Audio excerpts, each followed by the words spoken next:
Greedy. It's over.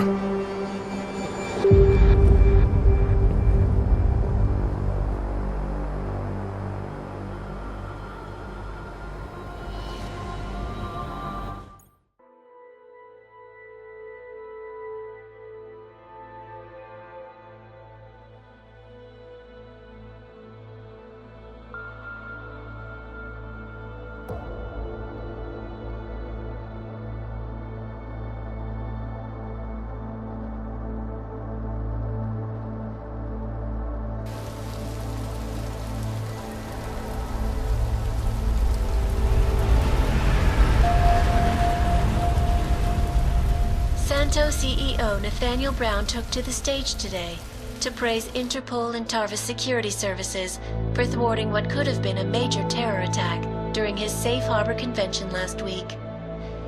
Interpol has confirmed that a group of radical terrorists linked to the Augmented Rights Coalition wired the residential towers surrounding Apex Center with enough explosives to destroy 2 city blocks. As shocking as that fact turns out to be, Brown had only this controversial opinion to give. We must not make rash decisions based on fear, nor should we allow a vocal minority to dictate our future. The Human Restoration Act is a perversion of all the United Nations stands for. In time, I believe saner minds on the Security Council will prevail. Strong words from a man with an even stronger bank account. Let us see if his prediction proves true. This is Eliza. Hey, are you even listening to this? Live We won! from Pike. Did we? We completely disrupted their plan. Marchenko, the Orchid, the bombs. You've been under too long, man. Time to come up for air. Take a breath. Janus messaged me last night, said Brown's been lobbying like a champ. He and the people you saved know the act isn't a solution. Picus will talk around it as long as they can, but that thing is finished. Janus always seems to have the inside track. Except when it really matters. What are you thinking? How many more plans do they have in motion? How many more soldiers like Marchenko are waiting for the call? Don't call him a soldier. He was a thug, man. Soldiers have a code of honor. Honestly, I'm surprised you let him live.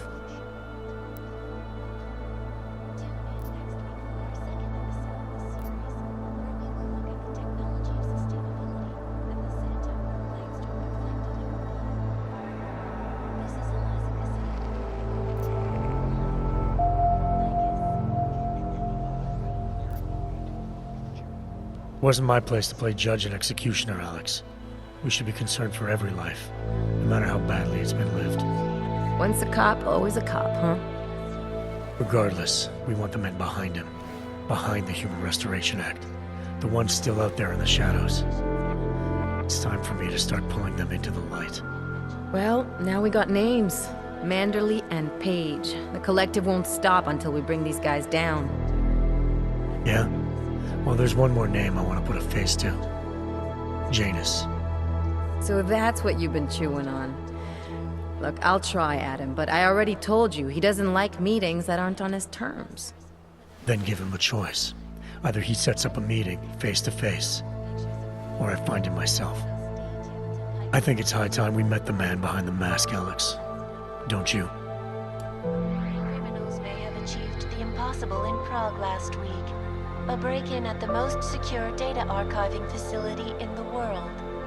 According to rumors circulating the internet, forensic computer experts were invited to examine the Palisade Property Bank's lava wall defenses after one of its account holders reported an unusual data retrieval delay. No word yet on which account holder filed the report, or what information, if any, was accessed. Palisade Bank Corporation owners released a statement earlier this evening, claiming that any rumors of a break-in at our highly secured facility are just that, rumors. Between you and me, folks, I think they doth protest too much. A coroner's report released in Prague today offers shocking new insight into the death of Dr. Talis Rucker, former leader of the Augmented Rights Coalition. Apparently, the primary cause of the doctor's death was the exceedingly high level of alcohol found in his system. no other toxins were present, nor were there signs of any suspicious activity. Sources close to Rucker tell me he had been struggling with alcoholism ever since becoming a public figure. I am sure I do not need to remind you folks that the organization he founded, the Augmented Rights Coalition, has been linked to last week's horrifying terror attack in London. Augmented terrorist Viktor Marchenko, whom law enforcement officials describe as being instrumental in the planning and execution of devastating violence in London last week, is being moved to a secure facility for questioning. A long-standing member of the Augmented Rights Coalition, Marchenko has been very outspoken about his motives for the attack, claiming it was appropriate retribution for injustices suffered by the Augmented. I do not know about you folks, but there is only one question I really want the answer to right now. When will the United Nations pass the Human Restoration Act so that dangerous killers like Marchenko can no longer terrorize us? It seems not so long ago that Dr. Talis Rucker was on this very program, trying to convince all of us that his Augmented Rights Coalition was a non-violent organization. Today, of course, we are all a little bit wiser. It did not take long for ARC to reveal its true colors once Dr. Rucker was dead. Since last week's attack, the United Nations has officially labeled ARC a terrorist organization. As we speak, brave state police officers in the Czech Republic are raiding ARC-controlled compounds inside the Udalek complex. Here is an example of the defiance they are encountering. This is where you have it all wrong. Wrong! ARC was framed. You people, you don't see, you don't realize that Viktor Marchenko was not ARC. He was trying to kill ARC, kill the cause. But he has failed. We are strong, we are innocent, and we will not be used as pawns by rich, scared men who want to make us less than human.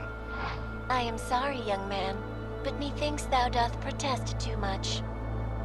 The Diwali criminal organization is under intense scrutiny this evening for their role in the London attack. Evidence uncovered by Interpol indicates that high-ranking members of the chapter in Prague supplied weapons and logistical support to ARC terrorists. Among those being sought for questioning is Radic Nikoladze, leader of the Diwali's Prague chapter. Sources close to the man tell me, however, that Nikoladze has gone off the grid, and it is unlikely he will ever be found. An indication of guilt, perhaps? Join the online discussion and let us know what you think. Turning our attention now to a more colorful story. A recent incident inside an illegal underground drug laboratory has led authorities to the heart of Prague's Neon operation. According to sources familiar with the new drug, the dangers of Neon had more to do with illegal distribution methods and criminal ties than with consuming the drug itself. Make no mistake, folks, Neon is illegal, and the dismantling of this laboratory is good news for everyone.